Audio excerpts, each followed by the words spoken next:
आपल्या महाराष्ट्रामध्ये फाल्गुन पौर्णिमेला होळीचा खूप मोठा उत्सव साजरा केला जातो.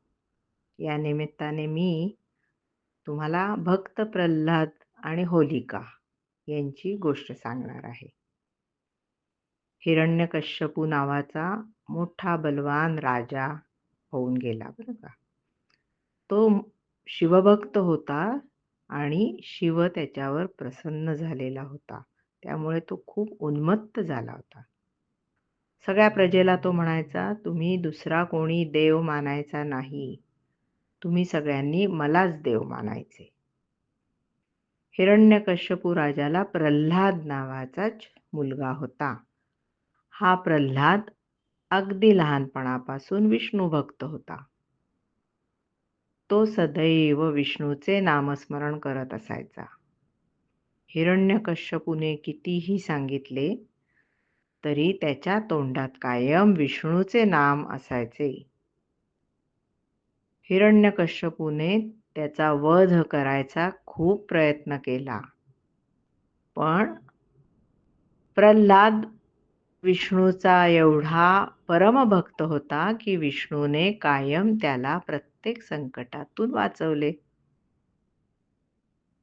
हिरण्यकश्यपूला वाटले की आपली बहीण होलिका हिला अग्नीचा वर आहे की अग्नी तिला जाळू शकत नाही.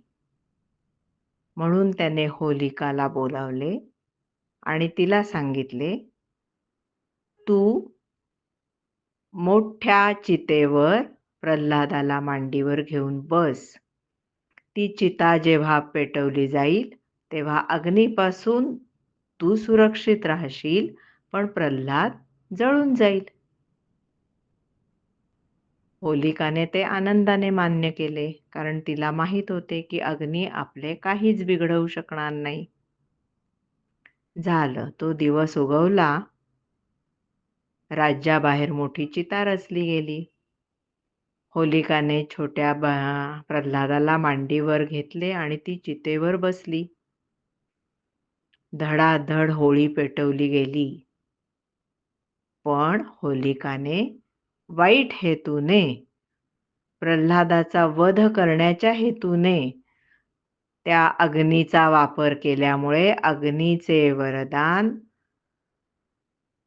तिला मिळाले नाही. ती जळून खाक झाली आणि प्रल्हाद मात्र सुखरूप वाचला. पुन्हा एकदा विष्णू कृपेमुळे भक्त प्रल्हादाचे प्राण वाचले आणि होलिकाने तिच्या वाईट हेतूमुळे आपले प्राण गमावले.